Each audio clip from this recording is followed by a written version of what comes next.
Let's talk about glyphosate versus tillage for weed control. I'm bringing this up because a previous video I put out, I compared glyphosate to DDT from the standpoint of the social and political environment that is trying to ban glyphosate, just like DDT was taken away from agriculture 50 plus years ago.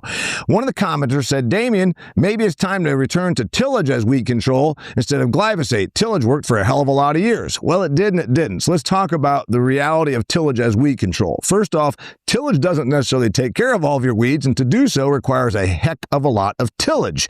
Speaking of a hell of a lot, you got to go over it again. What's that do? It degrades soil structure. Remember, soil is a living, existing thing. All that soil biology gets breaking up through excess tillage. Also, your organic matter never builds in an overly tilled soil. You open it up, let all that aeration happen. There's no organic matter because you're destroying the soil structure. Why do you want organic matter to build? Because organic matter improves tilth. Organic matter improves water holding capacity. Organic matter equals natural fertilizer. You want organic matter.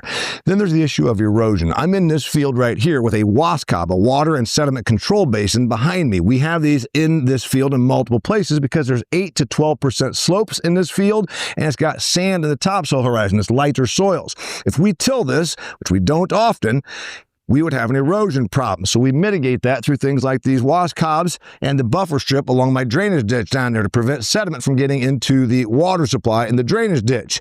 This field gets tilled about once every 5 years because we're on an alfalfa for 4 plus to 5 years. Then we go into like a corn for a year with tillage. Then we go back into alfalfa, and it remains untilled in the alfalfa years. That's a good thing. Let's talk then about another limitation when you till: compaction. Soil compaction, because of going over that soil so much with heavy equipment, packs down the soil. Ideally, soil is 50% particle, 25% airspace, and 25% water. You compact it, there's no room for the air, there's no room for the water. What happens then?